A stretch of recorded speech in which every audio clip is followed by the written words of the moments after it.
हर रोज एक नई कहानी देखने के लिए चैनल को सब्सक्राइब करें और बेल आइकन दबाना ना भूलें।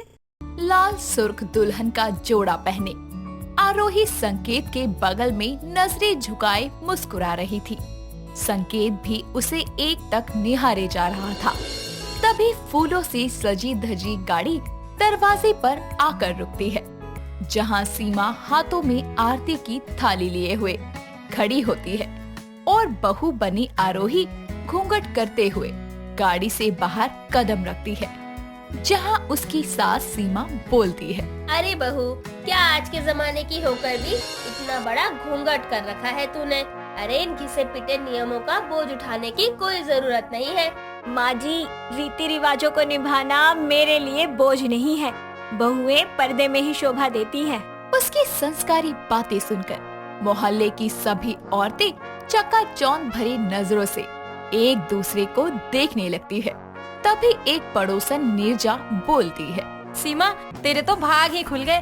जरूर तूने मोती दान किए होंगे जो तुझे इतनी गुनी और संस्कारी बहू मिली है। एक हमारी खूनी बहू है, पूछो मत, सारा दिन सास का खून पीती रहती है। बस बस, नजर लगाओगी क्या मेरी बहू को? आरोही बहू, जा, तू थक गई होगी ना, आराम कर ले। और तुम सब कल आना मेरे बेटे बहू की रिसेप्शन पार्टी में।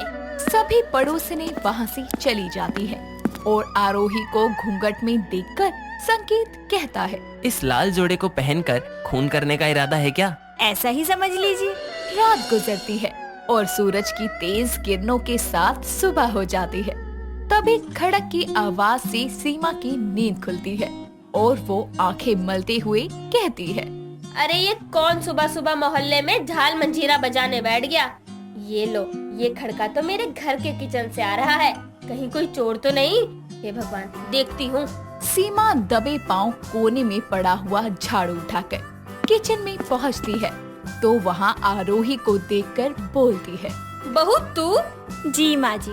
अरे इतने खटर पटर सुनकर तो मैं समझी कि घर में कोई चोर लुटेरा घुस गया।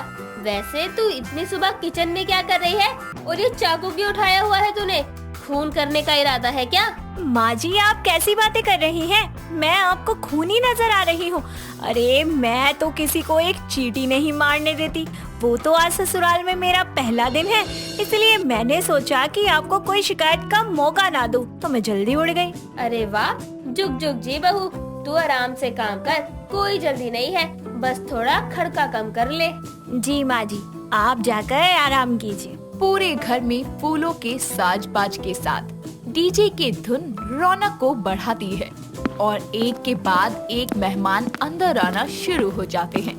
तभी संकेत की एक दोस्त मोना आकर उसके गले लगकर बोलती है, this is for you darling. मुझ में ऐसी क्या कमी थी जो तुम किसी और से शादी करके मेरे दिल को चकनाचूर कर दिया? अबे जल्दी, कुछ भी बके जा रही है। अगर तेरी भाभी को गुस्सा आ गया तो कहीं वो बौखलाकर तेरा खून ना कर दे। ऐसा ना कहिए, मुझसे पहले तो इन सभी का हक है आप पर। How sweet Arohi, thank you. चलो संकेत, अरे पर कहाँ? मेरे साथ डांस करने। क्या पता कल को सच में आरोही जलन के मारे मेरा खून कर दे, इसलिए एक लास्ट बार डांस कर लो मेरे साथ। ये लड़की जब देखो अनाप शनाप बकती रहती है। मेरी बीवी तुझे खूनी नजर आती है क्या? अरे मजाक कर रही थी, अब चलें? आरोही, मैं अभी आया। इतना कहते हुए संकेत मोना के साथ डांस करने के लिए फ्लोर पर चला जाता है।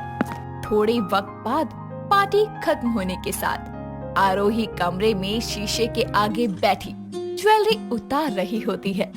तभी संकेत पीछे से आकर उसे हग करते हुए बोलता है, hey beautiful, I am sorry.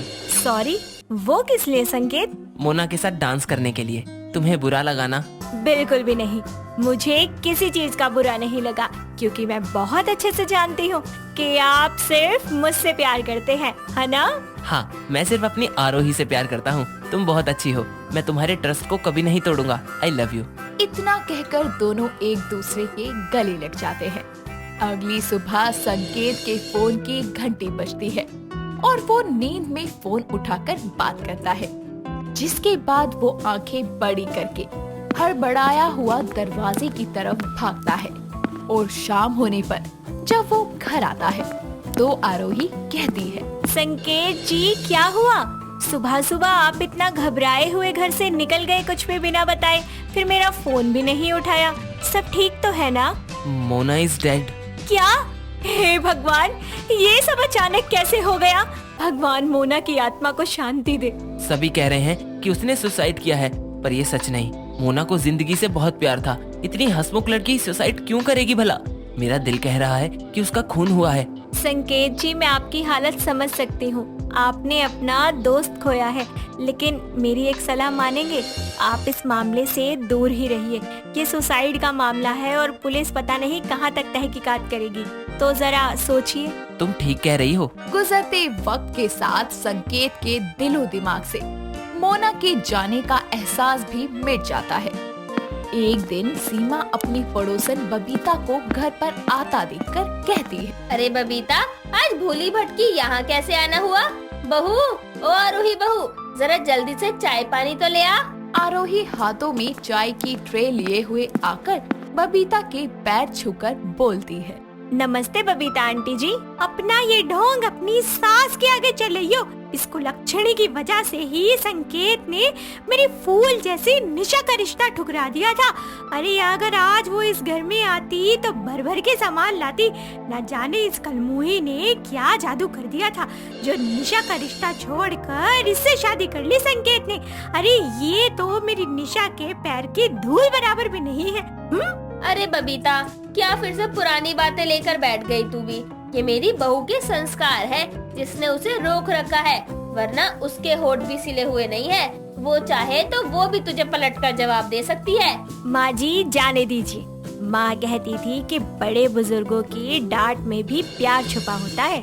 सीमा की कड़वी बोली सुनकर बबीता बुरा सा मुंह बनाकर वहाँ से चली जाती है और आरोही बोलती है, माँ जी, वैसे ये निशा कौन है? अरे बहू, क्या बताऊं, निशा इसकी भतीजी है ना। संकेत को बड़ा चाहती थी, इसलिए ये रिश्ता लेकर आई थी संकेत का। लेकिन ना, संकेत ने इनके मुंह पर मना कर दिया। बस तब से दोनों चिड़ी हुई हैं। वक्त बीतने के साथ रात हो जाती है और तभी बबीता अपने घर में खिड़की से दबे पांव एक नकाबपोश को अंदर आते देखकर कहती है, कौन है? मैं पूछती हूँ, कौन है? इससे पहले कि बबीता चीखती या चिल्लाती, वो चाकू से उस पर वार करता है, जिसके बाद बुरी तरह घायल बबीता कहती है, भले ही तूने अपने आप को इस नकाब में ढका हुआ है, लेकिन मैंने तुझे पहचान लिया। तू खूनी है, खूनी। बबीता घायल हालत में भागने की कोशिश करती है। तभी नकाबपोश व्यक्ति एक बार फिर चाकू उसके आर पार कर देता है। अगले दिन मोहल्ले में सनसनीखेज खबर की तरह ये बात फैल जाती है और सभी औरतें सीमा के घर आती है, जिसमें से निर्जा बोलती है, अरे ओ सीमा, कहाँ है तुम्हारी खूनी बहू? क्या बात है, इतना शोरगुल क्यों मचा रही हो? जरा धीरे बोलो, मेरी बहू की हालत ठीक नहीं है। अब हवालात में जाकर आराम फरमाएगी वो। तेरी खूनी बहू है कहाँ? उसी ने बबीता को मारा है। हम सभी एक खूनी को अपने मोहल्ले में पनाह नहीं दे सकते। ये सब क्या बकवास है? आप सभी के पास क्या सबूत है कि आरोही खूनी है? मेरी बहू खूनी नहीं। अरे आज तक उसने एक चींटी नहीं मारी तो इंसान क्या मारेगी? कल आखिरी बार बबीता तुम्हारे घर से निकली थी, इससे ये साफ पता चल रहा है कि खूनी और कोई नहीं, तुम्हारी बहू ही है। हरगिज नहीं, मैं नहीं मानती कि मेरी बहू खूनी है। मोहल्ले में जिसकी भी मौत हो रही है वो आखिरी बार तुम्हारे ही खूनी घर से निकलता है। सभी के जाने के बाद सीमा अपने बेटे से कहती है, संकेत, क्या तुझे भी कहीं ऐसा ही लग रहा है कि बहू सबका खून कर रही है? सच क्या है माँ? इसका पता अब हमें सावधानी से लगाना होगा, वो भी आरोही की गैर मौजूदगी में। दोनों आपस में प्लान बनाते हैं और आरोही की गैर मौजूदगी में वो कमरे की छानबीन करते हैं। तभी सीमा के हाथ एक डायरी लगती है, जिसे देखकर वो कहती है, संकेत, ये देख, बहू के सामान में क्या मिला। संकेत जैसे ही डायरी को खोलता है, सभी मरे हुए इंसानों की तस्वीर पर सर्कल लगा दिखता है। साथ ही उसमें निर्जा की तस्वीर को भी सर्कल किया हुआ था, जिसे देखकर वो दोनों दंग रह जाते हैं और सीमा कहती है, इसका मतलब मेरी बहू एक खतरनाक खूनी है।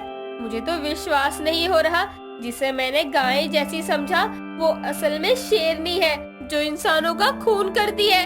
माँ, इससे पहले कि ये खूनी एक और खून करे, हमें इसे रंगे हाथों पकड़ना होगा। इसका अगला शिकार यकीनन नीरजा होने वाली है। हमें नीरजा को बहू से बचाना ही होगा। आखिर आरोही ऐसा कर क्यों रही है, पता तो लगाना ही पड़ेगा। एक बार फिर रात होती है और आरोही कमर में चाकू दबाए हुए नीरजा के घर के लिए निकल पड़ती है। अपने घर में एक घूंघट में खड़ी औरत को देखकर नीरजा बोलती है, कौन है इतनी रात के? अरे तू यहाँ? हाँ वही जिसे तू खूनी बहू कह रही थी। क्या बोल रही थी? क्या बोल रही थी? जेल पहुंचाएगी मुझे? देख अब मैं कैसे तुझे विदाउट टिकट ऊपर पहुंचाती हूँ। देख रही है इस चाकू की धार? इससे मैं तेरे छोटे छोटे टुकड़े कर कर बोरी में भरकर ऐसी जगह फेंकूंगी ना, किसी को कानो कान खबर तक नहीं होगी। हे भगवान, कोई बचाओ इस खूनी से मुझे। आरोही उस पर वार करने ही वाली होती है कि तभी बीच में आकर संकेत उसे रोकते हुए बोलता है, बंद करो ये खून का खेल। मैं तो कभी सपने में भी नहीं सोच सकती थी कि मेरी भोली भाली बहू एक खूनी निकलेगी। अब जब सच सबके सामने आ ही गया है तो छुपाने का कोई फायदा भी नहीं है। जो कोई भी मेरे और संकेत के बीच में आएगा या फिर हमें अलग करने की कोशिश करेगा तो मैं उसे वैसे ही मारूंगी जैसे मैंने निशा, मोना और बबीता को मारा है। अभी भी इसे कोई पछतावा नहीं है। ले जाइए इंस्पेक्टर इस खूनी को। इस तरह आरोही के खूनी हाथों में हथकड़ी लग जाती है और उसे कोर्ट द्वारा उम्र कैद की सजा सुनाई जाती है, जिसके बाद सीमा के साथ मोहल्ले के सभी लोगों को खूनी बहू से हमेशा के लिए निजात मिल जाती है। दोस्तों, अगर आपको ये कहानी पसंद आई तो इसे लाइक करें, शेयर करें और कमेंट करके बताएं कि कहानी में आपको सबसे अच्छा क्या लगा।